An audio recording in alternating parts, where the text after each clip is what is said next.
ಮಗಧ ರಾಜ್ಯದ ಸಾಮ್ರಾಜ್ಯ, ಅದರಲ್ಲಿ ಚಕ್ರವರ್ತಿ ಅವನು ಸಾಮ್ರಾಟ್ ಚಂದ್ರಗುಪ್ತ ಮೌರ್ಯ. ಅವನಿಗೆ ಒಂದು ದಿವಸ 16 ಕೆಟ್ಟ ಸ್ವಪ್ನಗಳು ಬೀಳ್ತವೆ. ಕೆಟ್ಟ ಸ್ವಪ್ನಗಳು, ಕೆಟ್ಟ ಕನಸುಗಳು ಬೀಳ್ತವೆ. 16 ಕೆಟ್ಟ ಕನಸುಗಳು ಬೀಳ್ತವೆ. ಇದರ ಪ್ರಭಾವ ಪರಿಣಾಮ ಏನು ಅಂತ ಹೇಳ್ಬಿಟ್ಟು ಅವರ ಗುರುಗಳಾದಂತ ಭದ್ರಬಾಹು ಸ್ವಾಮಿ ಅಂತ ಹೇಳ್ಬಿಟ್ಟು ಆ ಗುರುಗಳ ಹತ್ರ ಹೋಗಿ ಕೇಳ್ತಾನೆ ಚಂದ್ರಗುಪ್ತ ಮೌರ್ಯ. ಈ ತರ ನನಗೆ ಕೆಟ್ಟ ಸ್ವಪ್ನಗಳು ಬಿದ್ದಿದೆ, 16 ಕೆಟ್ಟ ಕನಸುಗಳು ಬಿದ್ದಿದೆ, ಅದ್ರ ಪರಿಣಾಮ, ಮುಂದಿನ ಪರಿಣಾಮ ಏನಾಗುತ್ತೆ ಅಂತ ಕೇಳಿದಾಗ ಭದ್ರಬಾಹು ಸ್ವಾಮಿಗಳು ಹೇಳ್ತಾರೆ, 16 ವರ್ಷ ನಿನ್ನ ರಾಜ್ಯದಲ್ಲಿ ಅಕಾಲ ಬರುತ್ತೆ, ಬರಗಾಲ ಬರುತ್ತೆ.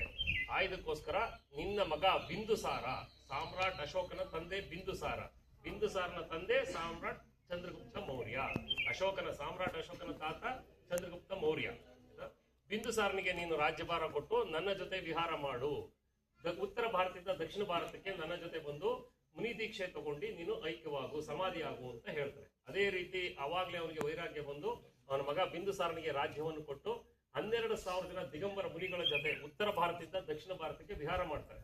ಅದರಲ್ಲಿ 8,000 ಜನ ಮಾತ್ರ ಇಲ್ಲಿ ಬರ್ತಾರೆ ಅಂತ ಹೇಳ್ತಾರೆ, 4,000 ಜನ ತಮಿಳುನಾಡು ಕಡೆಗೆ ಹೋಗ್ತಾರೆ ಅಂತ ಹೇಳ್ತಾರೆ. ಅದು ಬಂದಾಗ ಇಲ್ಲಿಂದ 6 ಕಿಲೋಮೀಟರ್ ಹಳೆ ಬೆಳಗುಳ ಅಂತ ಊರಿದೆ.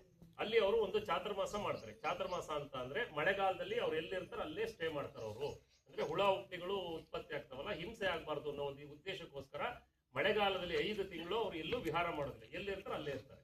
ಇಲ್ಲಿಂದ 6 ಕಿಲೋಮೀಟರ್ ಹಳೆ ಬೆಳಗುಳ ಅಂತ ಹೇಳ್ಬಿಟ್ಟು ಅಲ್ಲೊಂದು ಚಾತುರ್ಮಾಸ ಮಾಡ್ತಾರೆ. ಇಲ್ಲೆಲ್ಲ ದೊಡ್ಡ ಕಾಡಿತ್ತು ಅವಾಗ. ಈ ಊರಿಗೆ ಮೊದಲ ಹೆಸರು, ಶ್ರವಣ ಬೆಳಗೊಳಕ್ಕೆ ಮೊದಲ ಹೆಸರು ಕಳ್ಳುವಪ್ಪು ಅಂತ ಹೇಳಿ, ಕಳ್ಳುವಪ್ಪು ಕಟವಪ್ರ ಅಂತ ಹೇಳ್ಬಿಟ್ಟು ಆ ಊರಿಗೆ ಹೆಸರಿದ್ದಿದ್ದು. ಎಲ್ಲ ಕರಿ ಬಂಡೆಗಳು, ಕಾಡುಗಳೇ ಇದ್ದಿದ್ದು. ಕೊನೆಗೆ ಅವ್ರಿಗೆ ಆಹಾರ ಮಾಡ್ಲಿಕ್ಕೆ 8,000 ಜನ ಮುನಿಗಳಿದ್ದಾರೆ, ಅವ್ರಿಗೆಲ್ಲ ಒಂದೊಂದು ದಿವಸ ಆಹಾರ ಮಾಡ್ಬೇಕಲ್ಲ, ಅವ್ರಿಗೆ ಆಹಾರ ಮಾಡ್ಲಿಕ್ಕೆ ಏನೂ ವ್ಯವಸ್ಥೆ ಇಲ್ಲಿರೋದಿಲ್ಲ.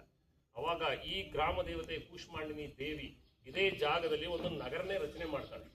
ಒಂದು ರಚನೆ ಮಾಡಿ ಆಹಾರಕ್ಕೆ ವ್ಯವಸ್ಥೆ ಮಾಡ್ತಾಳೆ.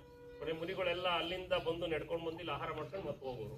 ಎಲ್ಲ ಚಾತುರ್ಮಾಸ ಮುಗಿದ ಮೇಲೆ ಎಲ್ಲ ವಿಹಾರ ಮಾಡ್ಲಿಕ್ಕೆ ಬೆಳಗುಳ ಹೋಗ್ಲಿಕ್ಕೆ, ಶ್ರವಣ ಬೆಳಗುಳ ಹೋಗ್ಲಿಕ್ಕೆ ಎಲ್ಲ ಈ ಕಡೆ ಹಾಸನದಲ್ಲೇ ಬರ್ತಾರೆ. ಅವಾಗ ಇಲ್ಲೇನು ಇರಲ್ಲ, ಮೊದ್ಲು ಹೆಂಗಿತ್ತು ಅದೇ ರೀತಿ ಕಾಡಿರುತ್ತೆ. ಅವಾಗ ಏನು ಇದು ಹೆಂಗೆ ಆಗ್ತಲ್ಲ, ಇದು ಎಲ್ಲ ಯಾರು ನಮ್ಗೆ ವ್ಯವಸ್ಥೆ ಮಾಡಿದ್ದಿಗೆ 6 ತಿಂಗಳು 5 ತಿಂಗಳ ಗಂಟೆ ನಮ್ಗೆ ಯಾರು ಆಹಾರ ವ್ಯವಸ್ಥೆ ಮಾಡಿದ್ದು ಅಂತ ಹೇಳಿದ್ರೆ ಒಬ್ಬರು ಮುನಿಗಳಿಗೆ ಅವಧಿ ಜ್ಞಾನ ಅಂತಂದ್ರೆ ಮುಂದೆ ಏನಾಗುತ್ತೆ, ಹಿಂದೆ ಏನಾಗಿತ್ತು, ಮುಂದೆ ಏನಾಗುತ್ತೆ, ಹಿಂದೆ ಏನಾಗಿತ್ತು ಅನ್ನೋದೊಂದು ಅವ್ರ ತಿಳುವಳಿಕೆ, ಅವಧಿ ಜ್ಞಾನ ಒಂದು ಒಬ್ಬರು ಮುನಿಗಳು ಇರ್ತಾರೆ.